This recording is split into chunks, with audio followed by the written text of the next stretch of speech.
লিখে টেক্সটটা সেন্ড করলো রুমাইশা। নিচের রুমে ওয়ার্কআউটরত সাফওয়ানের ফোনে টুং করে একটা আওয়াজ হলো।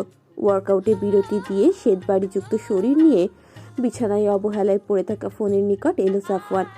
তার কঠোর বেশিবহুল ইস্পাত দৃঢ় হাত দিয়ে ফোনটা তুলল সে। আননোন নাম্বার থেকে একটা মেসেজ। ফোনের লক খুলে পড়ল সাফওয়ান, কিন্তু এই মেসেজটা বিশ্বাস করার মতো কোনো কারণ খুঁজে পেল না। এত সামান্য একটা বিষয় নিয়ে মন খারাপ করার মতো মেয়ে যে রুমাইশা নয় সেটা খুব ভালো করেই জানা তার। মন খারাপের আসল কারণ উদ্ঘাটন করতে মনে মনে তৎপর হলো সাফওয়ান। মেসেজটা দেখেই ফোন রেখে দিল, প্রতিউত্তর করলো না। এদিকে সাফওয়ানকে আশ্বস্ত করতে পেরেছে ভেবে আনন্দিত হওয়ার রুমাইশা বুঝলই না যে তার এই ছোট্ট মিথ্যা কথাটা ধরতে সাফওয়ানের 1 সেকেন্ডও সময় লাগেনি। শেষ বিকেলের দিকে রুনিয়া সবার জন্য নাস্তা বানাচ্ছিলেন। রুমাইশা রুনিয়াকে সাহায্য করছিল। এমন সময় শাফিন ঘেমে নিয়ে একাকার হয়ে বাড়িতে ফিরল। ফিরেই মা মা বলে চিল্লাতে থাকলো। এটা ওর স্বভাব। রুনিয়া সামনের পরে থাকলেও এরকম মা মা করে চিল্লাবে শাফিন। শাফিনের চিল্লানিতে রুনিয়া কিচেন থেকে হাঁক ছাড়লেন। শাফিন কিচেনের দিকে এগিয়ে গেল। এমন মজাদার রাস্তা রেডি হতে দেখে শাফিন লোভ সামলাতে পারল না। থাম করে নাস্তার প্লেটে হাত ঢুকিয়ে দিল। রুমাইশা একটা চাহটি লাগালো শাফিনের মাথায়, তারপর ভ্রুকুটি করে বলল, বেয়াদব, ভালো করে হাত মুখ ধুয়ে আয়, যা পারলে গোসল দিয়ে আয়, স্যাচরা কোথাকার। শাফিন রুমাইশার কথা কানে না নিয়ে আবারও নাস্তার প্লেটের দিকে হাত বাড়ালো। সাথে সাথেই রুমাইশা প্লেটটা সরিয়ে নিজের পেছনে লুকিয়ে রেখে বলল, মোটেই এতে হাত দিবি না, আগে সুন্দর করে ফ্রেশ হয়ে আয়, তারপর নাস্তা পাবি। কিন্তু নাছুরবান্ধা শাফিন একে বেঁকে রুমাইশা থেকে নাস্তা নেওয়ার চেষ্টা করতেই থাকলো। শেষ পেশ না পেরে ইনোসেন্ট মুখ করে বলল, আর এক পিস প্লিজ আপু। কিন্তু শাফিনের এমন ইনোসেন্ট গিরিতে করল না রুমাইশা। চোখ টিপ দিয়ে মাথা নাড়িয়ে বোঝালো যে কিছুতেই নাস্তার প্লেট সাফিনকে দেওয়া হবে না। সাফিন আর রুমাইশার এমন দুষ্টুমি দেখে হাসলেন রুনিয়া। তারপর শাফিনকে উদ্দেশ্য করে বললেন। রুনিয়ার মুখে সাফওয়ানের নাম শুনে কেঁপে উঠল রুমাইশা। চোখে মুখে হঠাৎ করেই বিষাদের ছায়া নেমে এলো। এতক্ষণ কত হাসি খুশি ছিল ও, সাফওয়ানের ব্যাপারটা তো ভুলেই গিয়েছিল। রুমাইশার হঠাৎ এমন কেঁপে ওঠা আর চুপ হয়ে যাওয়া দেখে বেশ খেয়াল করলো শাফিন। আর তার এই নীরবতা যে সাফওয়ানের নাম শুনেই শুরু হয়েছে সেটাও বুঝতে পারল। কিন্তু এরকমটা কেন হলো সেটা শাফিনের অজানাই থেকে গেল। সাফওয়ানকে নাস্তা দিয়ে আসতে হবে শুনে শাফিন সেখান থেকে কেটে পড়লো। যাওয়ার আগে বলে গেল, আমি পারবো না, আমার ফ্রেশ হতে দেরি হবে, রুমিয়া আপুকে বলো। শাফিনের যাওয়ার দিকে তাকিয়ে রুমাইশা ভাবতে থাকলো এখন তো তাকেই যেতে হবে নাস্তা দিতে। সর্দারদের কোনো নাস্তা হবে না। মুখখানা ফ্যাকাশে হয়ে গেল রুমাইশার। তার ভাবনার ছেদ ঘটিয়ে রুনিয়া রহমান সত্যি সত্যি ওকে বললেন সাফওয়ানকে নাস্তা দিয়ে আসতে। রুনিয়া রান্নার কাজের ব্যস্ততায় দেখতেই পেলেন না রুমাইশার মুখে সেই ভয়ের অভিব্যক্তি। নাস্তা ট্রেটা নিয়ে 1 পা 2 পা করে হেঁটে চলেছে রুমাইশা। এখন তো সন্ধ্যা হব। ভাইয়া কি রুমের বাইরে থাকবে না ভেতরেই? যদি বাইরে থাকে আর তাকে দেখে ফেলার অপরাধে সে যদি আমাকে অ্যাটাক করে, যদি আমাকে মেরে ফেলে। এইসব আজগুবি ভাবনা ভাবতে ভাবতে ছাদে পৌঁছে গেল রুমাইশা। কিন্তু তার কোনো ভাবনাই সত্যি হয়নি। সাফওয়ান নিজের রুমেই আছে আর সে এক জায়গায় বসে নেই। তার চলাচলের বিভিন্ন শব্দ রুমাইশার কানে আসছে। রুমাইশা সাফওয়ানের জানালার থাই গ্লাসের সামনে রাখা টি টেবিলের কাছে আসতেই রুমের ভেতরে হাঁটা চলার শব্দ থেমে গেল। রুমাইশার ষষ্ঠ ইন্দ্রিয় জানান দিচ্ছে যে সেই মুহূর্তে রুমের ভেতরে বিদ্যমান সেই 6 ফুট 4 ইঞ্চির লম্বা সুটামদেহী হিংস্র চোখের পুরুষটা তাকেই দেখছে। আর সেটা অনুভব হতেই রুমাইশার হৃদযন্ত্র ভীত সন্ত্রস্ত হয়ে অস্থিরভাবে দিরিং দিরিং করে লাফাতে লাগলো। কান মাথা গরম হতে শুরু করলো রুমাইশার। প্রাণপণ চেষ্টা করলো যেন সেই পুরুষটি তার এমন ভয়ার্থ অবস্থা না দেখে, কিন্তু তার সমস্ত চেষ্টা বিফলে গিয়ে উল্টো রুমাইশার মস্তিষ্ক তার হাতের উপর নিয়ন্ত্রণ হারিয়ে ফেলল, যার ফলে রুমাইশার ট্রে ধরা হাত দুটো আজও অস্বাভাবিকভাবে কাঁপাকাঁপি শুরু করলো। নিঃশ্বাস চেপে রেখে কোনো রকমের ট্রেটা টেবিলের উপরে রেখে রুদ্ধশ্বাসে ছুটে পালাল রুমাইশা। আজ আর বলার সাহসটাও হলো না যে খাবারের ট্রেটা টেবিলে রেখেছে। সাফওয়ান রুমাইশাকে আজ গভীরভাবে পর্যবেক্ষণ করেছে এবং এটাও বুঝেছে যে রুমাইশার ভেতরে খুব বড় সড়ো কোনো ঘাপলা আছে, আর সেটা হয়তো তাকে নিয়েই। আর সাথে সাথেই সিদ্ধান্ত নিল রুনিয়াকে বলে রুমাইশাকে বাড়িতে ফেরত পাঠানোর ব্যবস্থা করতে হবে, নইলে এইভাবে চলতে থাকলে কোনো না কোনো দুর্ঘটনা ঘটে যাবে নিশ্চিত। 2-3 দিনের বিরতিতে পরপর 4টা এক্সাম দিয়ে হাঁপিয়ে গেছে রুমাইশা। এই কয়েকদিন পড়ার চাপে কারোর সাথে তেমন কথা বলারও ফুরসত পায়নি রুমাইশা। সাফিন অপেক্ষায় আছে কবে রুমাইশার এক্সাম শেষ হবে আর ওরা ঘুরতে যাবে, কিন্তু এক্সাম শেষই হচ্ছে না, এখনো একটা বাকি। যদিও লাস্ট এক্সামটার আগে বেশ কয়েকদিন ছুটি পাওয়া যাচ্ছে। এক্সাম দিয়ে এসে কোনো রকমে একটু নাস্তা পানি করে বিছানায় চলে গেল রুমাইশা। গত কয়েকদিনে খুব কম ঘুম হয়েছে তার, 24 ঘন্টার মধ্যে হয়তো সব মিলিয়ে 5টা ঘন্টা ঘুমিয়েছে।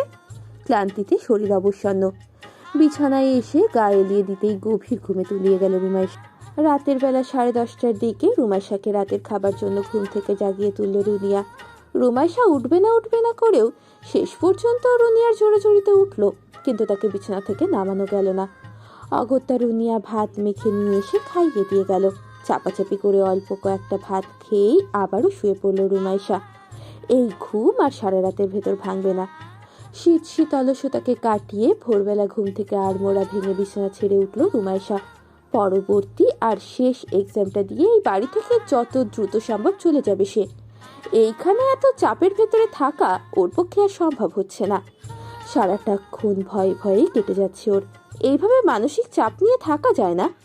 একবার ভাবলেও ছুটিগুলো বাড়িতে কাটিয়ে আসবে, কিন্তু বাড়িতে গেলে শুধু ওর গল্পই হয় মায়ের সাথে, পড়া আর হতে চায় না। বিছানা থেকে নেমে আজ ভোর সকালেই গোসল দিল রুমাইশা।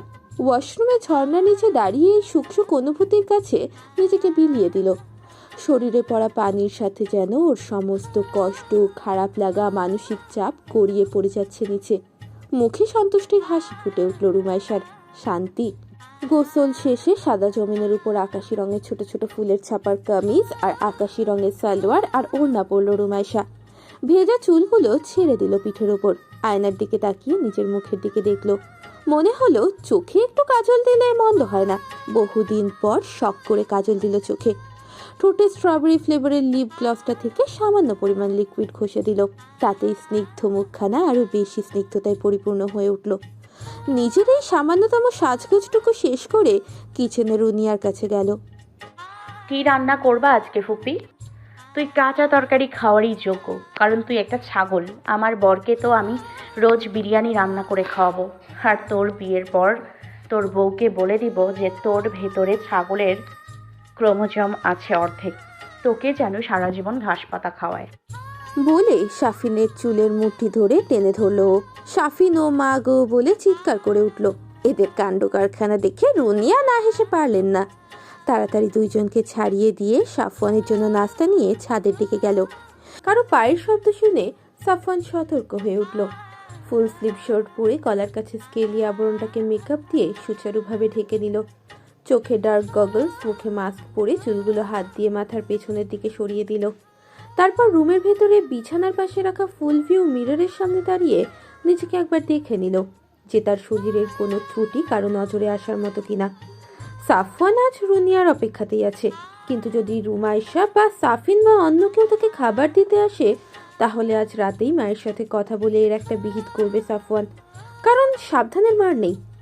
সাফওয়ান তার এই চেহারা সবার থেকেই আড়াল করে রেখেছে, এমনকি রুনিয়া আর ইফতিয়াকের থেকেও। তারা হয়তো সহ্য করতে পারবে না ছেলের এই পরিণতি দেখে, আর তার এই পরিণতির জন্য যে দায়ী তাকেও হয়তো কখনো ক্ষমা করতে পারবে না। নিজের শরীর ও চেহারার হঠাৎ পরিবর্তন টের পাওয়ার পর থেকেই কাউকেই নিজের চেহারা দেখায়নি সাফওয়ান। এইভাবেই ঢেকে ঢুকে নিজেকে সবার সামনে নিয়ে গেছে সে। পায়ের শব্দটা কাছাকাছি আসতেই সাফওয়ান নড়ে চড়ে বসলো। থাই গ্লাসের ভেতর দিয়ে দেখে নিল আসলেই তার মা এসেছে কিনা। হ্যাঁ, সে এসেছে। বিছানা থেকে উঠে চিলেকোঠার দরজা খুলে বাইরে বেরিয়ে এলো সাফওয়ান। মা, খাবার রেখে সাফওয়ানকে ডাক দিতে উদ্যত হচ্ছিলেন, তার আগেই ছেলের গম্ভীর কণ্ঠে মা ডাক শুনে থমকে সামনে তাকালো রুনিয়া। ছেলেকে দেখে তার চোখ দুটো জুড়িয়ে গেল। চোখ মুখে দেখা গেল তৃপ্তির হাসি। তার কোলের ভেতরে বিড়ালের বাচ্চার মতো নরম তুলতুলে বাচ্চাটা আজ একজন পরিপক্ক যুবকে পরিণত হয়েছে। তার প্রথম সন্তান, তার নারী ছেঁড়া ধন। মাকে এইভাবে থাকিয়ে থাকতে দেখে অস্বস্তিতে পড়ল সাফওয়ান। আর একবার মা বলে ডাক দিয়ে বলল, তোমার সাথে আমার কিছু কথা আছে। হ্যাঁ বল, কি কথা? সাফওয়ান একটু সময় নিয়ে বলল। রিমুকে নিয়ে। সাফওয়ানের মুখে রুমাইশার নাম শুনে রুনিয়া মনোযোগ দিলেন। বল, কি হয়েছে? রুমি কি কিছু করেছে? না, তবে করতে পারে। রুনিয়া ভেবে পেলেন না রুমাইশা কি করতে পারে। আশ্চর্যের সুরে বললেন, রুমি কি করবে?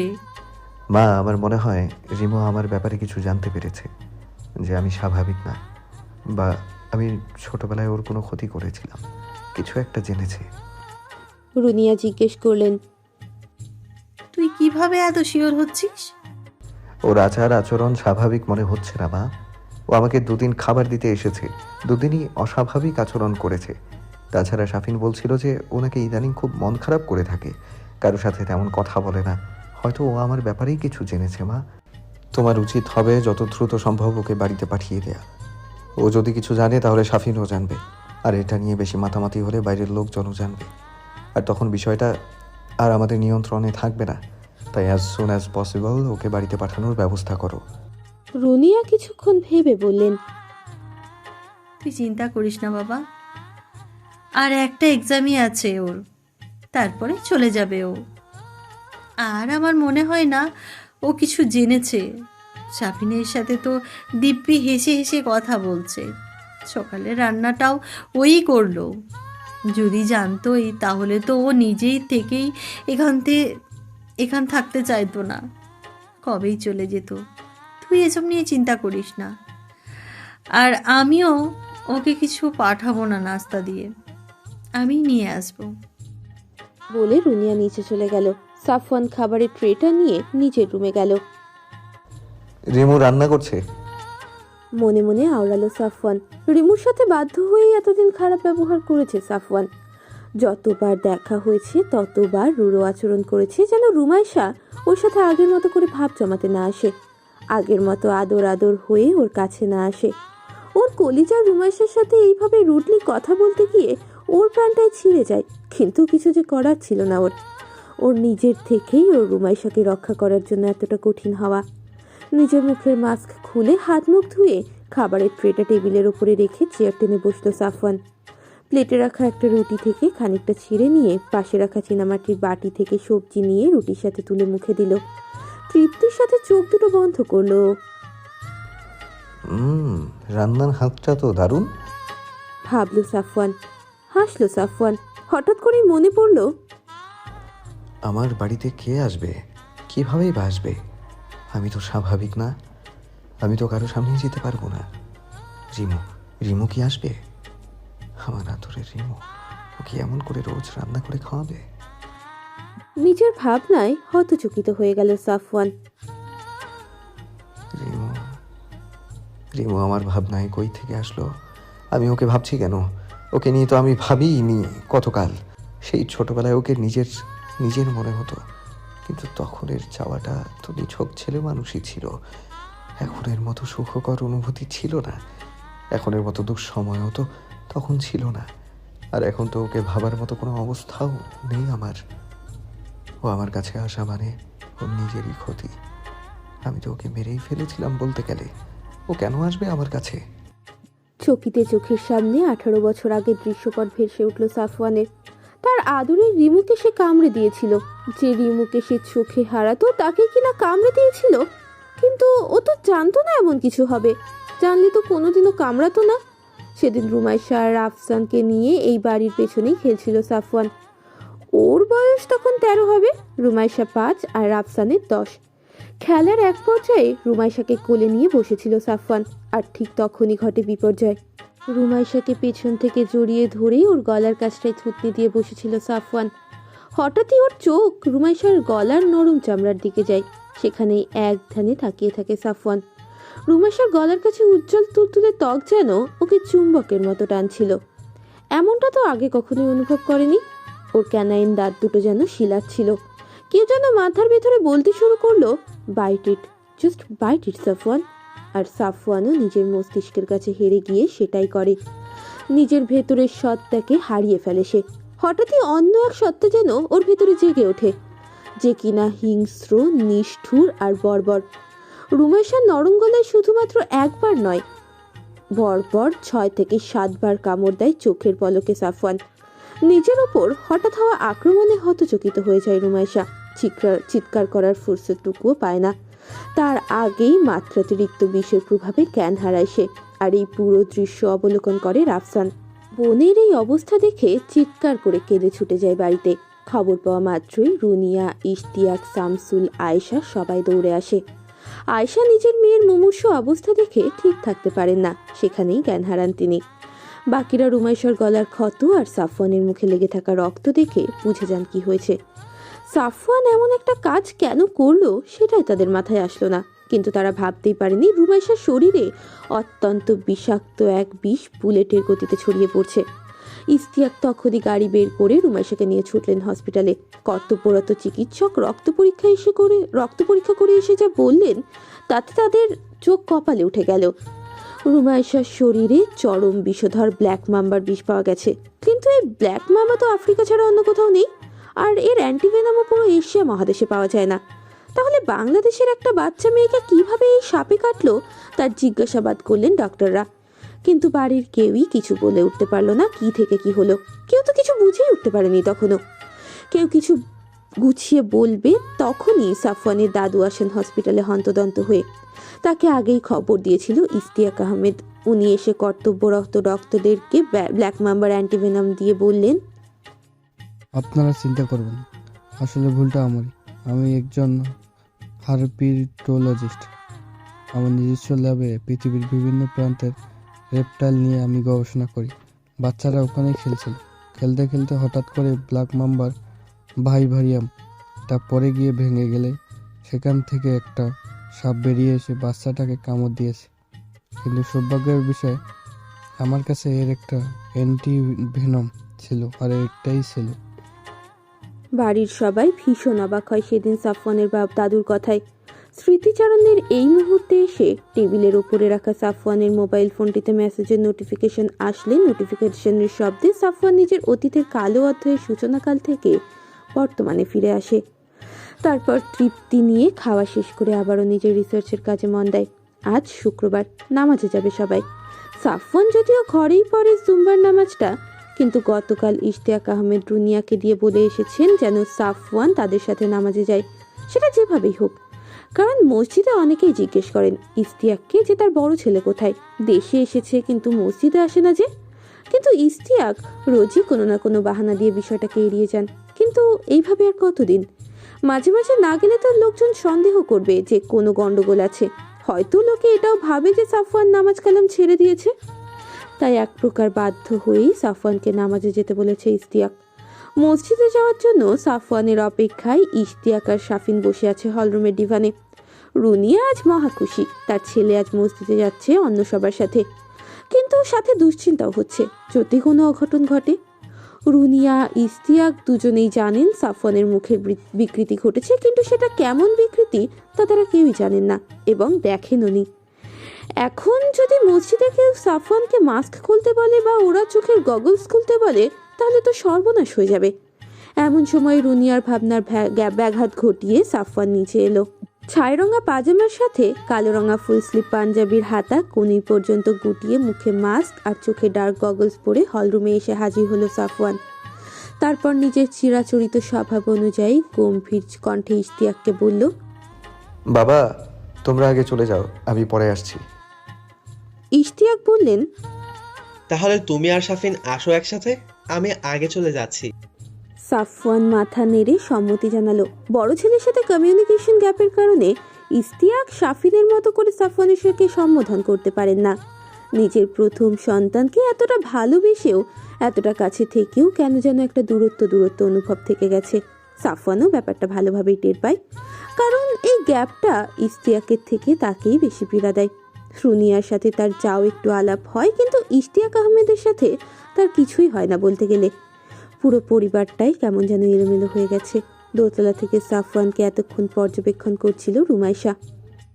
কালো রঙে তো বেশ মানিয়েছে অজগরটাকে, ভাবলো রুমাইশা। তার মন মস্তিষ্ক যে সাফওয়ানকে অজগর উপাধি দিয়েছে এটা ভেবেই হাসি পেল তার। পরক্ষণেই হাসি থামিয়ে ভাবলো আজ একবার জঙ্গলের ভেতরে যাওয়া তার জন্য খুবই জরুরি। কিন্তু একা একা যাওয়ার মতো সাহস তো তার এই জীবনে হবে না। সুতরাং সাফিনকে সাথে নেওয়ার সিদ্ধান্ত নিল রুমাইশা। দুপুরে খেয়েই বের হতে হবে, আগের দিনের মতো শেষ বিকেলে গেলে চলবে না। নামাজ শেষে ইস্তিয়াক, সাফওয়ান আর সাফিন বাড়ি ফিরে এলো। সৌভাগ্যের বিষয় এটাই যে কোনো অসুবিধা হয়নি। সাফিন আর সাফওয়ান দুজনেই শেষের কাতারে দাঁড়িয়েছিল। নামাজ শেষ হওয়ার পরেই দুজনেই আগে আগে বেরিয়ে গেছে, যার জন্য সাফওয়ানকে আর কারো প্রশ্নের মুখোমুখি হতে হয়নি। যদিও ইস্তিয়াককে অনেকে প্রশ্ন করেছে যে সাফওয়ান কেন এইভাবে মাস্ক পরে, চশমা পরে চোখ মুখ ঢেকে এসেছে। ইস্তিয়াক বলে দিয়েছেন যে সাফওয়ানের ডাস্ট অ্যালার্জি আছে প্রচুর, তাই বাইরে বেরোলে সবসময় এইভাবেই বের হয়। ইস্তিয়াকের কথা সবাই মেনেও নিয়েছে, কেউ আর কোনো প্রশ্ন করেনি। দুপুরে খাবার শেষে খাবার টেবিল থেকে উঠে যাওয়ার সময় রুমাইশা সাফিনকে বলে গেল যাতে খাবার শেষ করেই ওর সাথে ওর রুমে দেখা করতে যায়। সাফিয়ানও মাথা নাড়িয়ে সম্মতি জানালো। রুমাইশা রুমে গিয়ে বিছানায় গায়ে লিয়ে দিল। ভাত ঘুম দিতে ইচ্ছে করছে খুব, কিন্তু এখন ভাত ঘুম দিলে হবে না, জঙ্গলে তার যেতেই হবে। ওর মনে যে সন্দেহ দানা বেঁধেছে সেটা পরিষ্কার না হওয়া পর্যন্ত ওর শান্তি লাগবে না। সাফিন এলো কিছুক্ষণ পর, এসে রুমাইশার পড়ার টেবিলে চেয়ার টেনে বসে পড়ল। হ্যাঁ আপু বলো। রুমাইশা দুই পা ভাঁজ করে হাঁটু বুকের কাছে নিয়ে দুই হাত দিয়ে হাঁটু জড়িয়ে ধরে দেয়ালে পিঠ থেকে বসে আছে। সাফিন যে রুমে এসে চেয়ার টেনে বসেছে সেদিকে ওর কোনো খেয়ালই নেই। রুমাইশাকে এক ধ্যানে মেঝের দিকে তাকিয়ে থাকতে দেখে সাফিন উঠে এসে রুমাইশার চোখের সামনে আঙুল দিয়ে তুড়ি বাজালো। হতচকিত হয়ে ভাবনার জগৎ থেকে ফিরে এলো রুমাইশা। বিছানায় ভালোভাবে বসতে বসতে বলল।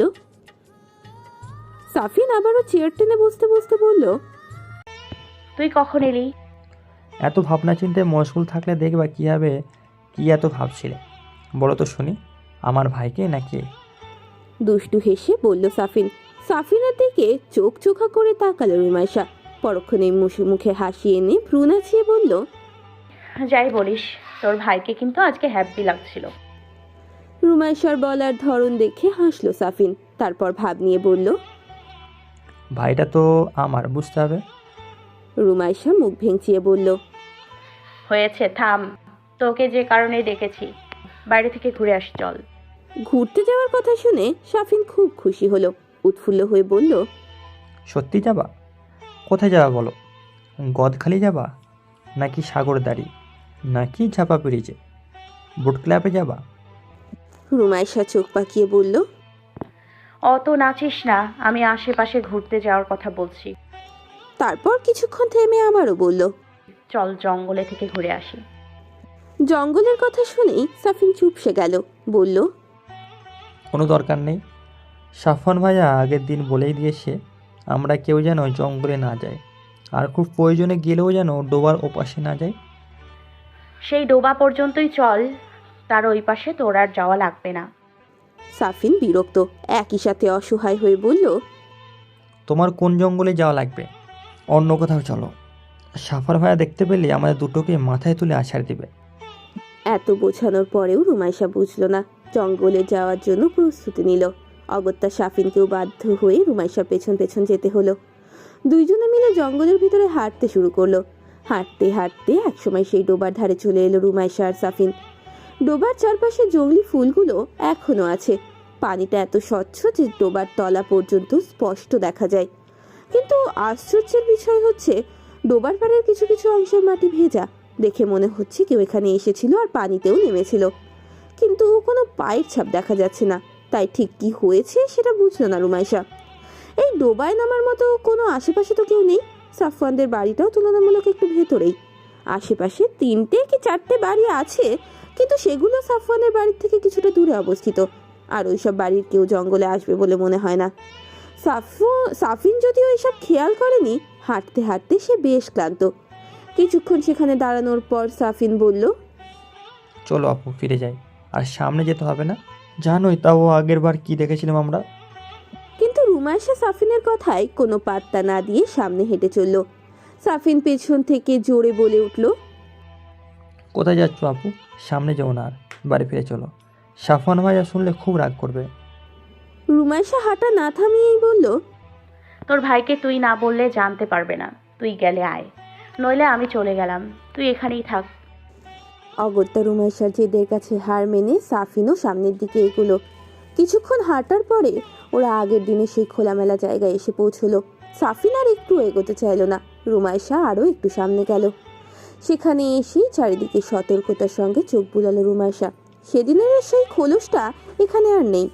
কেমন যেন গা ছমছম করে এখানে আসলেই। বুকের ভেতর হাতুড়ি পেটা হচ্ছে। একদিকে ভয়, অন্যদিকে কৌতূহল। হঠাৎই উপরের দিক থেকে অনেকগুলো হিস হিস শব্দ শুনতে পেল রুমাইশা। শরীর জমে গেল ওর। ভয়ে ভয়ে ধীর গতিতে উপরের দিকে তাকালো রুমাইশা। তাকিয়ে হতবিহ্বল হয়ে গেল। আগের দিনের সেই বিশাল খোলসটিকে পেঁচিয়ে 15 থেকে 20টির মতো বিভিন্ন ধরনের বিষধর সাপ বিশাল রেডউড গাছের একটা ডালে ঝুলে আছে। সাফিন দূরে দাঁড়িয়ে থাকায় এখানের কিছুই দেখেনি। রুমাইশাকে ওপরের দিকে তাকিয়ে থাকতে দেখে সাফিন পেছন থেকে ডাকলো ওকে। আপু ফিরে এসো, এখানে থাকা আমাদের জন্য নিরাপদ না।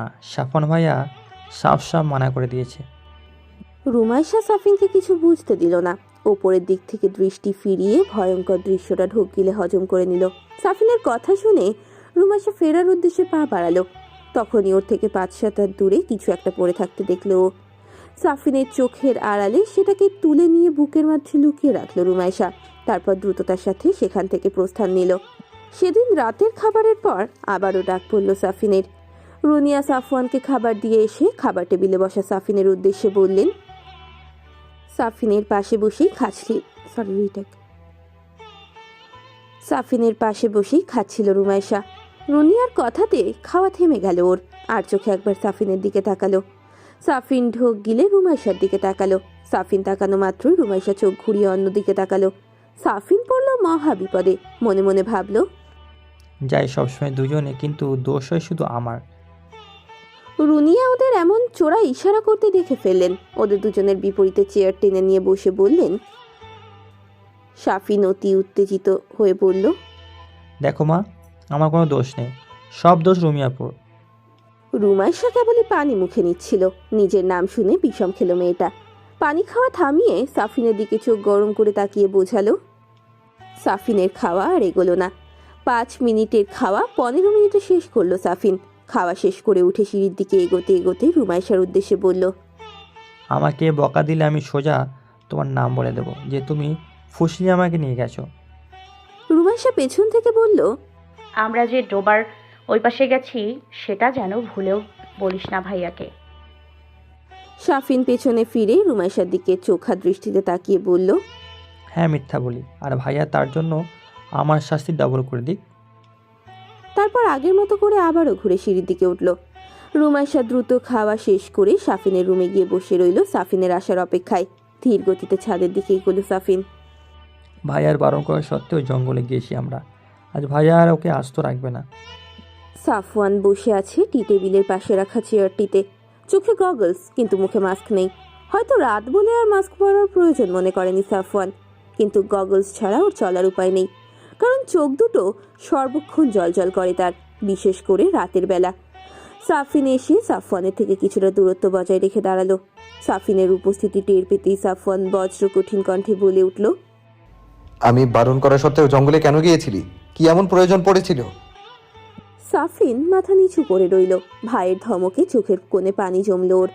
ছোট থেকে আজ পর্যন্ত বড় ভাইকে বড় ভাইয়ের মতো করে পায়নি সাফিন। যতটুকু পেয়েছে হয়তো সেইটুকু ফর্ম্যালিটি, তা নইলে ধমকাধমকি। এক মুহূর্তেই ভাইয়ের দেয়া সকল ধমক চোখের সামনে ফুটে উঠল ওর। অভিমানে কান্নারা দলা পাকিয়ে ঠেলে উঠতে চাইল। অনেক চেষ্টা করে চোখের পানি আটকে রাখলো সাফিন। সাফিনকে চুপ থাকতে দেখে আবারও কঠিন স্বরে বলে উঠল সাফওয়ান, কিসের জন্য জঙ্গলে গিয়েছিলি? আর গিয়ে কতখানি উপকার হয়েছে তার উত্তর দিয়ে এখান থেকে যাবি। তার আগে এক পাও এখান থেকে নড়বি না। সাফিন নিজেকে সংযত করে কিছুটা সময় নিয়ে বলল, রুমিয়াপু বলেছিল যেতে, আমি না গেলেও রুমিয়াপু একাই চলে যেত, তাই বাধ্য হয়ে আমিও গেছি রুমিয়াপুর সাথে। সাফওয়ান প্রচুর রেগে গেল। চিবিয়ে চিবিয়ে বলল, রিমুর কি কাজ ছিল ওখানে যে যেতেই হলো? আর কত দূর পর্যন্ত গিয়েছিলি? সাফিন আমতা আমতা করে বলল, ডোবা পর্যন্ত ভাইয়া। সত্যি করে বল, কোন পর্যন্ত গিয়েছিলি? আবারও বজ্র কণ্ঠে বলল সাফওয়ান। এমন সময় রুমাইশা হঠাৎ করেই ছাদে চলে এলো ওদের কাছে। সাফিনের ঘরে বসে ওর মন টেকেনি, তাই নিজেও ছাদের দিকে এসে চুপচাপ দাঁড়িয়েছিল। সাফিনের ঠিক পাশে এসে দাঁড়ালো রুমাইশা। তারপর চোখ নামিয়ে নরম গলায় বলল, সাবিনকে বকবে না ভাইয়া, ওকে আমি নিয়ে গিয়েছিলাম জোর করে, ও যেতে চাইছিল না, তবুও দোষটা আমারই। আমাকে বকা দিন, ওর কোনো দোষ নেই। সাফওয়ান রক্ত চক্ষু নিয়ে তাকালো রুমাইশার দিকে, কিন্তু চোখ ঢাকা থাকায় রুমাইশা বা সাফিন কেউই বুঝলো না যে সাফওয়ান চোখ দিয়েই তাদের গিলে খাচ্ছে। চেয়ার ছেড়ে বসা থেকে উঠে দাঁড়ালো সাফওয়ান, তারপর হেঁটে একেবারে রুমাইশার সামনে এসে দাঁড়ালো। সাফওয়ানের সামনে রুমাইশা আরো নুইয়ে পড়লো। কোনো রকমে একটু উপরের দিকে তাকিয়ে দেখার চেষ্টা করলো সাফওয়ানকে, কিন্তু সাফওয়ানের বুক ছাড়া অন্য কিছুই চোখে বাঁধলো না। সাফওয়ান নিজের ডান হাত দিয়ে রুমাইশার চিবুক ধরে উঁচু করে উপরের দিকে নিল। সাফওয়ানের খসখসে হাতের স্পর্শে রুমাইশা নরম তুলতুলে চিবুকে রাখতেই কেঁপে উঠল রুমাইশা। নিঃশ্বাস যেন আটকে গেল ওর। চোখ দুটো বন্ধ করে ফেললো, ভুলেও খুলল না চোখ। রুমাইশার মুখটা উঁচু করে খুব মনোযোগ দিয়ে দেখতে থাকলো সাফওয়ান। পাশেই সাফিন মাথা নিচু করে দাঁড়িয়ে আছে, মাঝে মাঝে আর চোখে দেখছে সামনে কি হচ্ছে, তারপর আবারও চোখ নামিয়ে নিচ্ছে। সাফওয়ান রুমাইশার মুখে চোখ বুলাতে বুলাতে শান্ত কিন্তু গম্ভীর কণ্ঠে বলল, এটাই তোমার লাস্ট ওয়ার্নিং। এরপর যদি আমি তোমাকে জঙ্গলের আশেপাশেও দেখি, সেটা তোমার জন্য মোটেও ভালো হবে না, মিস রুমাইশা কাদের। সাফওয়ানের মুখে তুমি সম্বোধন আর নিজের পুরো নাম শুনে রুমাইশা বেশ ভালোভাবেই টের পেল সাফওয়ানের রাগের বহর। কথাটা বলে আর কিছুক্ষণ রুমাইশার মুখখানা ভালোভাবে দেখে ওকে এক প্রকার ধাক্কা দিয়ে ছেড়ে দিল সাফওয়ান। সাফওয়ানের থেকে ছাড়া পেতেই জোরে মুখ দিয়ে দম ছাড়ল রুমাইশা। এতক্ষণও একটি বারের জন্য চোখ খোলেনি। সাফওয়ান নিজের রুমের ভেতরে যেতে যেতে বলল, আমি যা বলেছি সেটা মাথায় রাখবি দুজনেই। এখন যার যার রুমে যা। তারপর ঘরে ঢুকে ধাম করে দরজা লাগিয়ে দিল। সাফিন আর রুমাইশা একসাথে নিচে নেমে এলো। এই নিয়ে দুজনের মাঝে আর কোনো কথা হলো না। যদিও রুমাইশা বুঝলো যে সাফিন তার উপর খুব অভিমান করে আছে, কিন্তু ওর অভিমান কাল ভাঙানো যাবে, আজও একটু ব্যাপারটা হজম করে নি। রুমে গিয়ে সাফওয়ানের বলা প্রত্যেকটা কথা নিজের মস্তিষ্কের ভেতর বারবার পুনরাবৃত্তি করতে থাকলো রুমাইশা। নিজেকে একটু ধাতস্থ করে নিয়ে তারপর পড়তে বসলো। 2টার দিকে পড়া শেষ করে বিছানায় যাওয়ার জন্য প্রস্তুতি নিল রুমাইশা। বুকের ভেতর থেকে জঙ্গলে পাওয়া বস্তুটি বের করে টেবিলের ড্রয়ার ওপেন করে সেখানে রাখলো। তারপর বিছানা ঠিক করে বৈদ্যুতিক সুইচ অফ করে দিয়ে শুয়ে পড়ল। রাতের 4র্থ প্রহরের শুরুতেই আকস্মিক ভারী শব্দে সদ্য নিদ্রা যাওয়া রুমাইশা তন্দ্রা ছুটে গেল। বুঝলো আজ আবারও কেউ উঁচু থেকে লাফ দিয়ে মাটিতে পড়েছে। সাথে সাথে বিছানা ছেড়ে উঠে জঙ্গলের দিকে জানালার কাছে গিয়ে দাঁড়ালো রুমাইশা, কিন্তু পর্দা সরানোর পরেই বুঝলো দুর্ভাগ্যবশত আজকে জানালার গ্লাসটা লাগানো হয়নি। কিন্তু কিছু করার নেই, এখন গ্লাস লাগাতে গিয়ে শব্দ হলেই ও পুরোই শেষ। আপাতত গ্লাসের ভাবনা মাথা থেকে তাড়াতাড়ি সরিয়ে সামনের দিকে মনোযোগ দিল। হ্যাঁ, কেউ একজন যাচ্ছে জঙ্গলের রাস্তা ধরে সামনের দিকে। তার শরীরের স্কেলে আবরণগুলো চিকচিক করছে চাঁদের আলোতে। সত্যিই কি রুমাইশা যাকে ভাবছে সে? এটা সাফওয়ান ভাইয়া, ওই খোলস, ওই বিশাল পুরো খোলসটা কি তাহলে সাফওয়ান ভাইয়ার? সাফওয়ান ভাইয়াও কি সাপেদের মতো খোলস ছাড়ে? কিন্তু তখন তখন এখানে অত সাপ এক জায়গায় ছিল কেন? ওইভাবে গাদা মেরে ওইখানে গিয়ে ভাইয়া করেটা কি?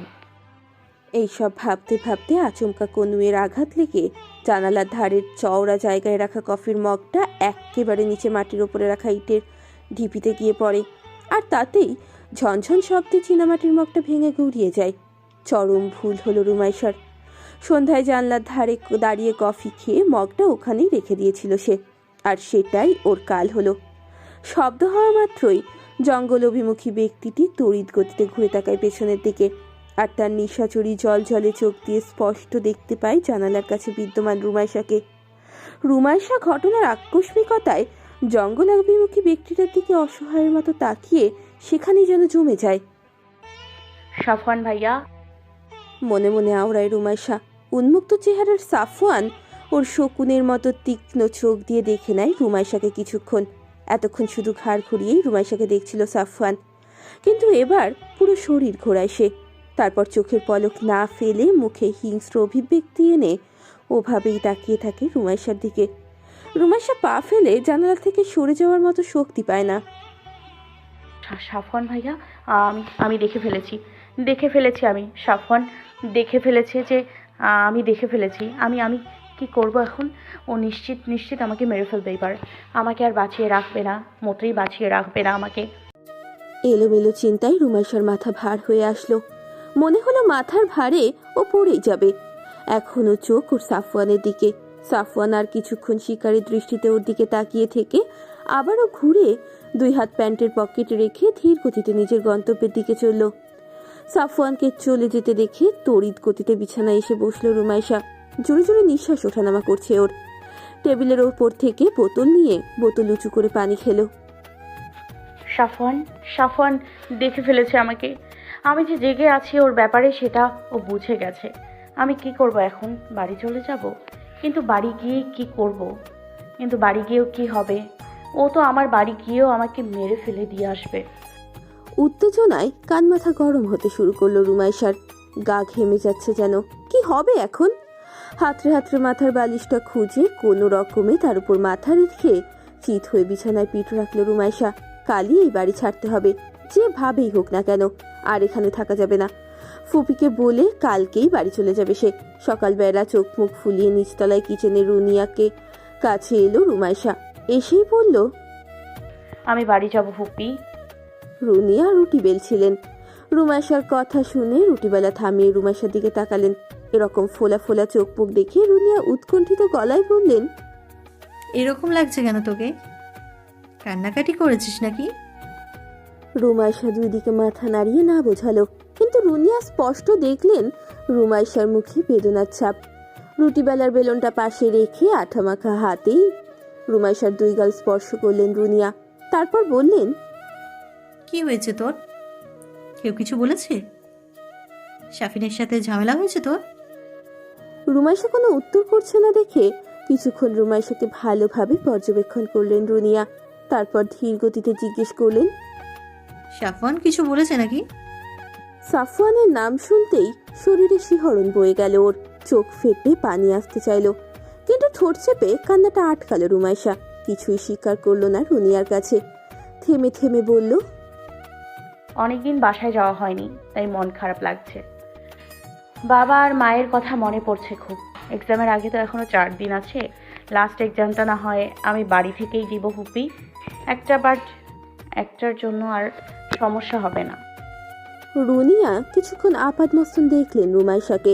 ওনার কাছে মনে হচ্ছে কিছু তো ঘাপলা নিশ্চয়ই আছে। সাফওয়ান সেদিন বলছিল যে রুমাইশা হয়তো কিছু জেনেছে। সত্যি কি জেনেছে? তাই জন্য বাড়ি চলে যেতে চাইছে। মনে মনে ভাবল রুনিয়া। তারপর বলল, ঠিক আছে, আর তো আসতে চাচ্ছিস না, তাহলে আজকের দিনটা থেকে যা। কালকে সকালে বেলা যাস। রুমাইশা একবার বলতে চাইলো বিকেলে চলে যাওয়ার কথা, কিন্তু রুনিয়ার মুখের দিকে কিভাবে তাকিয়ে বলতে পারল না। অগত্যা নিজের রুমে চলে গেল। সকলের খাবার খাওয়ার পর রুনিয়া সাফিনকে রান্নাঘরে ডেকে নিয়ে গেলেন। জিজ্ঞেস করলেন রুমাইশার ব্যাপারে। ওর এরকম অবস্থা কেন, বাড়ি চলে যাওয়ার পেছনে কোনো কারণ আছে কিনা জানতে চাইলেন। সাফিন কালকে রাতে সাফওয়ানের ধমকাধমকির কথা বলে দিল রুনিয়াকে। আর এটাও বলল রাতে সাফওয়ান প্রচুর রেগেছিল, তাই রুমাইশাকে ধমকেছে আর গলা ধরে ধাক্কাও দিয়েছে। মনে মনে আশ্বস্ত হলেন রুনিয়া যে রুমাইশা জেনে যায়নি কিছু, কিন্তু সাফওয়ানের প্রতি রুষ্ট হলেন খুব। রুমাইশাকে গলা ধাক্কা দিয়েছে ব্যাপারটা যেন মানতেই পারলেন না তিনি। আজ রাতেই সাফওয়ানের সাথে এই ব্যাপারে কথা বলতে হবে। সারাটা দিন রুমাইশার খুব খারাপ কাটলো। কোনো কিছুতেই মন বসাতে পারলো না। পড়াটাও হলো না তেমন। বইতে চোখ দিয়ে রেখেছে ঠিকই, কিন্তু মনটা অন্যদিকে। শেষ বিকেলের দিকে সাফিন এলো রুমাইশার রুমে। এসে দেখলো রুমাইশা টেবিলে কনুই ঠেকিয়ে 2 হাত দিয়ে মাথা চেপে ধরে চেয়ারে বসে আছে। সাফিন ধীর গতিতে এসে বিছানায় বসলো। রুমি আপু, ডাকলো সাফিন। রুমাইশা মাথা তুলে তাকালো সাফিনের দিকে। 2 হাত দিয়ে চোখ ডলে আড়মোড়া ভেঙে চোয়াল সামান্য ঘুরিয়ে নিল সাফিনের দিকে। হ্যাঁ বল, কোনো দরকার? মুখভঙ্গি স্বাভাবিক রেখে জিজ্ঞেস করলো রুমাইশা। কালকের জন্য তোমার মন খারাপ আপু? মন খারাপ করো না তুমি। আমাকে তো বকেছে ভাইয়া, কিন্তু আমি তো ওসব মনে রাখিনি। জানোই তো ভাইয়া এখন আর আগের মতো নেই, কেমন যেন হয়ে গেছে। তারপর কিছুক্ষণ বিরতি দিয়ে বলল, ভাইয়া সারাক্ষণ একা একা থাকে, যার জন্য ভাইয়ার মেজাজ সবসময় তুঙ্গে থাকে। কিছু হলেই ছ্যাত করে ওঠে। ভাইয়ের একটা বিয়ে দেওয়া দরকার, কি বলো? সাফিনের কথায় রুমাইশার ঠোঁটের কোণে কিঞ্চিত হাসি দেখা গেল। রুমাইশাকে হাসতে দেখে সাফিন আবারও বলল, মন খারাপ করো না আপু। আর মা বলল তুমি নাকি চলে যাবা। কত প্ল্যান করেছিলাম যে ঘুরতে যাবো একসাথে তোমার এক্সাম শেষ হয়ে গেলে, অথচ তুমি আমার সমস্ত প্ল্যান পানি ঢেলে বলছো চলে যাবা। এটা কিছু হলো? মুখ গোমরা গড়ে বলল সাফিন। রুমাইশা নিঃশব্দে হাসলো, তারপর বলল, এমনভাবে বলছিস যেন আমি লন্ডন যাচ্ছি আর কখনো ফিরবো না। ক্লাস শুরু হলে তখন তো রোজ রোজ আসবো, তখন না হয় একদিন ঘুরে আসবো। একদিন কেন, দৈনিক দৈনিক ঘুরবো, বুঝেছিস? সাফিন ওপর নিচে মাথা নাড়িয়ে বোঝালো সে বুঝেছে। তারপর উঠে দাঁড়াতে দাঁড়াতে বলল, চলো এখন নিচে চলো, মা কি নাস্তা তৈরি করছে চেক করে আসি। এই অসময়ে পড়লে তোমার স্মৃতিশক্তি কমে যাবে, তখন আর পরীক্ষায় পাশ করতে পারবা না, ফেলে মেরে বসে থাকবা, আর মামা তোমার এই রিক্সাওয়ালার সাথে বিয়ে দিয়ে দিবে। রিক্সাওয়ালার সাথে বিয়ের কথা শুনে সাফিনের মাথায় চাটি মারল রুমাইশা। তারপর মুখে হাসি ফুটিয়ে সাফিনের হাত ধরে কিচেনে রুনিয়ার কাছে গেল দুইজনে। রাতের বেলা সাফওয়ানকে খাবার দিতে গেল রুনিয়া। সাফওয়ান রুমের বাইরে টি টেবিলের পাশে একটা পাটি বিছিয়ে বসে ল্যাপটপে কাজ করছিল। কারো পায়ের আওয়াজ পেতেই তড়িৎ গতিতে পাশে রাখা মাস্ক আর গগলস পরে নিল। তারপর আবারও নিজের কাজে মন দিল। রুনিয়া এসে খাবারের ট্রেটা রাখলেন টি টেবিলের ওপর। তারপর সাফওয়ানের পাশে বসলেন। রুনিয়াকে পাশে বসতে দেখে সাফওয়ান জিজ্ঞেস করলো, কিছু বলবে মা? সাফওয়ানের কণ্ঠস্বর শুনে রুনিয়া বুঝলেন সাফওয়ানের মেজাজ খুব একটা ভালো নেই, কিন্তু তিনি দমে গেলেন না। কিছুক্ষণ নীরব থেকে নরম সুরে জিজ্ঞেস করলেন, সাফিন বলল তুই নাকি রুমিকে গলা ধাক্কা দিয়েছিস? সাফওয়ান নিজের কাজ অব্যাহত রেখেই বলল, হ্যাঁ দিয়েছি। কেন দিয়েছি সেটা জিজ্ঞেস করো না। গলা ধাক্কা দেওয়ার মতো কাজ করেছে, তাই গলা ধাক্কা খেয়েছে। রুনিয়া ফোঁস করে নিঃশ্বাস ছাড়লেন। তারপর সাফওয়ানকে বোঝানোর জন্য বললেন, এত বড় একটা মেয়ের গায়ে হাত তুললি, সেটাও আবার গলা ধাক্কা। শামসুল যদি জানতে পারে যে ওর মেয়েকে আমরা এখানে এনে গলা ধাক্কা খাওয়াচ্ছি, তাহলে সেটা কেমন হবে? ভালো হবে? সাফওয়ান এবার ল্যাপটপটা কোলের উপর থেকে নামিয়ে রেখে রুনিয়ার দিকে ঘুরে বসলো। তারপর বলল, ওর যেটা প্রাপ্য ও সেটাই পেয়েছে মা। আর তাছাড়া আমি তো শুধু একা ওকে বকিনি, সাফিনকেও বকেছি। কিন্তু দোষটা যেহেতু ওর বেশি, তাই শাস্তিও ও পেয়েছে বেশি। যে কাজ করতে বারণ করা হবে সেই কাজ করলে শাস্তি তো পেতেই হবে। তুমি আর এসব নিয়ে চিন্তা করো না। আর রিমু ও বাড়িতে কিছু বলবে না, তুমি নিশ্চিত থাকো। কথা শেষ করে আবারও ঘুরে ল্যাপটপটা কোলে নিল সাফওয়ান। রুনিয়া কিছুক্ষণ ওখানে বসার পর উঠে দোতলায় রুমাইশার রুমে চলে গেলেন। নিজের রুমে বসে রুমাইশা গতকাল জঙ্গলে কুড়িয়ে পাওয়া বস্তুটা হাতে নিয়ে উল্টে পাল্টিয়ে দেখছিল। জিনিসটা সাফওয়ানের। নোটস আনতে যেদিন সাফওয়ানের সাথে কলেজে গিয়েছিল সেই দিন এই রকমই একটা বস্তু দেখেছিল সাফওয়ানের কাছে। কিন্তু কুড়িয়ে পাওয়া জিনিসটা সাফওয়ানের কিনা সে বিষয়ে সন্দেহ থাকলেও গত রাতের ঘটনার পর রুমাইশা পুরোপুরি নিশ্চিত যে এটা সাফওয়ানেরই। এমন সময় রুনিয়া ঢুকলেন রুমাইশার রুমে। আচমকা কাউকে ভেতরে আসতে দেখে দ্রুততার সাথে হাতের বস্তুটাকে নিজের বুকের মাঝে অন্তর্বাসের ভেতর দিল রুমাইশা। রুনিয়া এসে রুমাইশার সামনে চেয়ার টেনে বসলেন। এই সময় রুনিয়াকে নিজের রুমে দেখে রুমাইশা একটু অবাকই হলো। সংযত হয়ে বসতে বসতে বলল, এ কি ফুপি? রুনিয়া রুমাইশার হাতটা নিজের হাতের মধ্যে নিতে নিতে বললেন, রুমি, তোকে আমি নিজের মেয়ের মতো করে দেখেছি সব সময়। সাফওয়ানের মতো করেই তোকে যত্ন করেছি। তুই কাল চলে যাবি, আর কবে আমার বাড়িতে আসবি জানি না। তারপর একটু চুপ থেকে বললেন, সাফিন আমাকে বলেছে সব। সাফওয়ান তোর সাথে কি রকম ব্যবহার করেছে কাল এই ব্যাপারে। আমি সাফওয়ানকে বলে এসেছি যে এই রকম কাজ যেন ও আর কখনো না করে। জানিসই তো ও একটু কেমন যেন হয়ে গেছে। তোর বাবা আমার উপর বিশ্বাস করে তোকে এখানে রেখে গিয়েছে। এখন যদি শোনে সাফওয়ান তোর সাথে এমন ব্যবহার করেছে, তাহলে আমার আর শামসুলের সামনে দাঁড়ানোর মতো মুখ থাকবে না। রুনিয়ার চোখের কোণে পানি জমতে শুরু করলো। নিজের দুটো হাত দিয়ে রুমাইশার হাতটা মুঠি করে ধরে অনুরোধের সুরে বললেন, শামসুলকে এইসব ব্যাপারে যেন কিছু বলিস না, তাহলে ও তোকে কখনো আমার কাছে পাঠাবে না। রুনিয়ার চোখ থেকে 2 ফোঁটা পানি থুতনি গড়িয়ে নিচে পড়ল। রুনিয়াকে কাঁদতে দেখে হকচকিয়ে গেল রুমাইশা। তাড়াতাড়ি নিজের অন্য হাতটা রুনিয়ার হাতের উপরে রেখে অসহায় হয়ে বলল, এ কি ফুপি, তুমি কাঁদছো কেন? আমি তো ওসব মনেই রাখিনি, আর দোষটা তো আমারই ছিল, তাই ভাইয়া বকেছে। ভাইয়া তো শুধু শুধু বকেনি, আর এসব কথা আমি বাড়িতে বলবোই বা কেন? এসব তো সামান্য বিষয়, এসব ছোটোখাটো ঝামেলা হয়েই থাকে। তুমি কেঁদো না ফুপি। রুনিয়ার কান্না তবুও থামছে না। তাই দেখে রুমাইশা অভিমানের সুরে বলল, তুমি এরকম করলে কিন্তু আমিও এইবার কান্না শুরু করবো, মোটেই কেঁদো না তুমি। হাত দিয়ে রুনিয়ার চোখ থেকে গড়িয়ে পড়া পানি মুছিয়ে দিল রুমাইশা। একদম কাঁদবে না, কিছুই হয়নি। এসব ছোটোখাটো বিষয় নিয়ে পড়ে থাকলে হয় বলো? একদম নিজের মেয়ের মতো করে রুনিয়াকে বোঝাতে লাগলো রুমাইশা। ততক্ষণে সাফিনও চলে এসেছে ওর রুম থেকে। রুমাইশার রুম থেকে রুনিয়ার কণ্ঠস্বর শুনে সে এসেছে। সাফিন মাকে কাঁদতে দেখে রুনিয়ার দিকে জিজ্ঞাসা দৃষ্টিতে তাকালো। রুমাইশা রুনিয়ার আড়ালেই সাফিনকে চোখ গরম দিয়ে বোঝালো। সাফিন এসে রুমাইশার পাশে বসে বলল, কি হয়েছে মা, তুমি এরকম করে কাঁদছো কেন? উত্তরের অপেক্ষায় না থেকে রুমাইশাকে জিজ্ঞেস করলো আবার। রুমাইশা ওকে বলল কি কারণে রুনিয়া কাঁদছেন। সাফিন রুনিয়ার বাহুতে স্পর্শ করে বলল, আরে মা, তুমি রুমি আপুকে চিনলে না? আপু কি এমন মেয়ে যে গিয়ে মামাকে বলে দেবে সাফওয়ান ভাই ওকে ধাক্কা দিয়েছে? তুমি চিন্তা করো না, আপু কিছুই বলবে না কাউকে। তারপর বলে কয়ে বুঝিয়ে সুঝিয়ে রুনিয়াকে ঘুমাতে পাঠিয়ে দিল রুমাইশা আর সাফিন। রুনিয়া রুমে যাওয়ার পর রুমাইশার দিকে তাকিয়ে বিজয়ীর হাসি দিল সাফিন। তারপর নিজের রুমে চলে গেল। রুমাইশাও নিজের রুমে এসে হাফ ছেড়ে বাঁচল যেন, কিন্তু সেই স্বস্তির নিঃশ্বাস বেশিক্ষণ স্থায়ী হলো না। আজ রাত 11টার পরই বিছানায় চলে গেল রুমাইশা। ঘুম আসছে ওর প্রচণ্ড। বাইরে গুড়ি গুড়ি বৃষ্টি পড়ছে, যার জন্য ঘুমেরা আরো বেশি করে জেগে ধরেছে রুমাইশাকে। ঠান্ডা ঠান্ডা আবহাওয়াতে ঘুমটা বেশ ভালোই জমিয়ে এলো। বিছানায় যাওয়ার আধা ঘন্টার ভেতরেই ঘুমের ঘোরে তলিয়ে গেল রুমাইশা।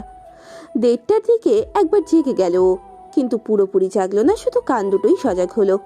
কিন্তু তুমুল বৃষ্টির শব্দ ছাড়া কিছুই শুনল না। পরক্ষণেই আবারও ঘুমিয়ে পড়ল। বৃষ্টির বেগ সমুদ্রের ঢেউয়ের মতো ওঠানামা করছে। কিছুক্ষণ ঝমঝম বৃষ্টি তো কিছুক্ষণ ঝিরিঝিরি। বাতাসের সাথে তাল মিলিয়ে আঁকাবাঁকা হয়ে ভূপৃষ্ঠে পতিত হতে লাগলো বৃষ্টির প্রত্যেকটা ফোঁটা। ঠিক এমন সময়তেই রুমাইশার ঘুমের ঘোর ছুটাতে দরজার কর্কশ নখের শব্দ এসে কানে লাগলো। কেউ একজন সমান তালে দরজার কড়া নাড়িয়ে যাচ্ছে। কড়া নাড়ার শব্দে আতঙ্কগ্রস্ত হয়ে ঘুম থেকে জেগে উঠল রুমাইশা। বিছানা ছেড়ে উঠে দাঁড়ালো। তারপর ধীর পায়ে হেঁটে দরজার নিকট পৌঁছালো। বাইরে তখনও তুমুল বৃষ্টির বেগ। রুমাইশা দরজায় কান পাতল। বুকের ভেতর ঠিপ ঠিপ করছে ওর। বাইরে থেকে কোনো শব্দ আসছে না। সাহস সঞ্চয় করে রুমাইশা আওয়াজ দিল, কে? তারপর আবারও দরজায় কান পেতে রইল। ওপাশ থেকে কেউ কোনো উত্তর করছে না। এমন সময় আবারও নখ পড়ল দরজায়। হৃৎপিণ্ডের গতি অস্বাভাবিকভাবে বাড়তে লাগলো রুমাইশার। দরজার কাছ থেকে ফিরে এসে আবারও বিছানায় বসলো। দরজাও খুলবে না। সাফওয়ান ছাড়া এই সময় আর কেউ আসতে পারে না। নিশ্চয়ই ওকে মেরে ফেলতে এসেছে। রুমাইশা যে সব জেনে গেছে। নখের শব্দ অনেকক্ষণ আর হলো না। বাইরে বৃষ্টির বেগও এখন কমে গেছে। স্বস্তির নিঃশ্বাস ছেড়ে আবারও ঘুমানোর প্রস্তুতি নিতে লাগলো রুমাইশা। ঠিক তখনই আবারও দরজায় খটখট শব্দ করে নখ পড়ল। এবারের নখটা অন্যগুলোর চেয়ে অনেক গুণ বেশি উগ্র। রুমাইশা ভেবে পেল না কি করবে সে। বিছানা থেকে নেমে আবারও দরজার কাছে গেল। দোনামোনা করতে লাগলো দরজা খুলবে কি খুলবে না সেটা নিয়ে। বাইরে বৃষ্টির বেগ আবারও বাড়তে শুরু করেছে। কি ডিসিশন নেবে সেটা ভাবতে ভাবতেই আবারও কয়েকটা উগ্র নখ পড়ল দরজায়। রুমাইশা আবার কোনো কিছু না ভেবে সাথে সাথেই দরজা খুলে দিল। আর চোখের পলকে দরজার ওপাশে থাকা মাস্ক পরিহিত ব্যক্তিটা তার শক্ত পুরুষালী পেশিবহুল হাতটা তড়িৎ গতিতে রুমাইশার গলায় চেপে ধরলো। ঠেলতে ঠেলতে সোজা বিছানার উপরে চেপে ধরলো ওকে। অতর্কিত হামলায় তাল হারিয়ে ফেলল রুমাইশা। শ্বাসনালীতে চাপ পড়া মাত্রই সাফোকেশন শুরু হলো ওর। নিজের 2 হাত দিয়ে প্রাণপণে গলা থেকে সাফওয়ানের হাতখানা সরানোর চেষ্টা করলো, কিন্তু ব্যর্থ হলো। তীব্র চাপে জিহ্বা বেরিয়ে আসতে চাইল, চোখ দুটো উল্টে যাওয়ার উপক্রম হলো ওর। আমার উপর নজরদারি চালাচ্ছ রুমাইশা কাদের? এই তুমি আমার উপর নজরদারি চালাচ্ছ? রুমাইশার কানের একদম কাছে মুখ নিয়ে চিপিয়ে চিপিয়ে বলল সাফওয়ান। তারপর কানের কাছ থেকে মুখ সরিয়ে নিল। অসহ্য যন্ত্রণায় নীল হয়ে যাওয়া রুমাইশার মুখের দিকে শকুনি দৃষ্টিতে তাকিয়ে রইল সাফওয়ান। সাফওয়ানের হাতটা গলা থেকে সরানোর চেষ্টারত অবস্থায় রুমাইশার হাত দুটো আস্তে আস্তে শক্তি হারিয়ে শিথিল হয়ে যেতে শুরু করলো। বাচ্চার আকুতি নিয়ে শেষবারের মতো চোখ মেলে তাকালো রুমাইশার দিকে। রুমাইশা সাফওয়ানের দিকে জল জল নিশাচুরি চোখ দুটো দিয়ে সেই আকুতি স্পষ্ট দেখতে পেল সাফওয়ান। নিজের হাতের বাঁধনটা অল্প একটু আলগা করলো। সামান্য ছাড়া পেতেই মুখ দিয়ে প্রচণ্ড জোরে নিঃশ্বাস নিল রুমাইশা, আর তারপরেই অসহায়ের মতো কাশতে শুরু করলো। মুখ দিয়ে লালা বেরিয়ে এলো ওর। কিন্তু রুমাইশার এমন মর্মর অবস্থা দেখেও মন গলল না সাফওয়ানের, গলা ছাড়লেও না ও। আচমকা সাফওয়ান রুমাইশার বুকে নিজের গায়ের গন্ধের কোনো বস্তুর উপস্থিতি টের পেল। রুমাইশার মুখের ওপর থেকে দৃষ্টি সরিয়ে চোখ লাগালো রুমাইশার বুকে। সন্দেহের চোখে আরও একবার চোখ তুলে তাকালো রুমাইশার চোখের দিকে। বেদনাবিধ দৃষ্টিতে সাফওয়ানের সন্দেহপূর্ণ চাহনির দিকে তাকাতেই ওর মনে পড়ল রুনিয়া আসার পর জঙ্গল থেকে কুড়িয়ে পাওয়া সেই বস্তুটা ও ওর অন্তর্বাসের ভেতরেই ঢুকিয়ে রেখেছিল। ঘটনাটা মনে পড়তেই আটকে উঠল রুমাইশা। সাফওয়ান নিজের তীক্ষ্ণ নাক দিয়ে কয়েকবার জঙ্গলি পশুদের মতো করে রুমাইশার বুকের কাছটার ঘ্রাণ নিল। তারপর সেই বস্তুটা যে একান্তই তার সেটা নিশ্চিত হওয়া মাত্রই রুমাইশার দিকে অগ্নিচক্ষু দিয়ে তাকালো সাফওয়ান। গলার বাঁধন যতটুকু আলগা করেছিল ততটুকু আবারও সুদৃঢ় বন্ধনে চেপে ধরল সাফওয়ান। আর সাথে সাথেই আগের মতো আবারও হাত পা অবশ হতে এলো রুমাইশার। সাফওয়ান রুমাইশার গলার নিচে আর বক্ষের আরম্ভস্থলে নিজের হাত স্পর্শ করে ধীর গতিতে দুটো আঙুল রুমাইশার কামিজের অভ্যন্তরে অন্তর্বাসের ভেতর দিয়ে বক্ষ বিভাজিকা ছুঁয়ে দিয়ে নিয়ে গেল অন্তর্বাসের সমীক্ষা রেখায়। আর তারপরেই সেই কাঙ্ক্ষিত বস্তুটা পেয়েও গেল সাফওয়ান। এক টান দিয়ে সেটা বের করলো ও। টান দেওয়ার সাথে সাথে সাফওয়ানের নখের আঁচড়ে রুমাইশার বুকের মাঝখানে ছিলে গিয়ে কিঞ্চিৎ রক্তিম আভা দেখা গেল। আর এরপরেই রুমাইশার গলা পুরোপুরি ছেড়ে দিল সাফওয়ান। তারপর রুমের দরজা ভেতর থেকে বন্ধ করে ছিটকিনি দিয়ে দিল। শ্বাসরুদ্ধকর অবস্থা থেকে ছাড়া পাওয়া মাত্রই রুমাইশা নিজের গলাতে হাত দিয়ে প্রচণ্ড শব্দ করে দম নিল। চোখ থেকে অনর্গল পানি পড়তে লাগলো ওর। মুখ থেকে কষ বের হয়ে গাল বেয়ে পড়ছে। শ্বাসকষ্টের রোগীর মতো জোরে জোরে দম নিতে থাকলো রুমাইশা। সাফওয়ান এবার এক ঝটকায় রুমাইশার হাত ধরে বিছানা থেকে উঠিয়ে নিজের বুকের সাথে চেপে ধরল রুমাইশার পিঠ। তারপর রুমাইশার চিবুক চেপে ধরে রুমাইশার কানের কাছে মুখ নিয়ে চিবিয়ে চিবিয়ে বলল,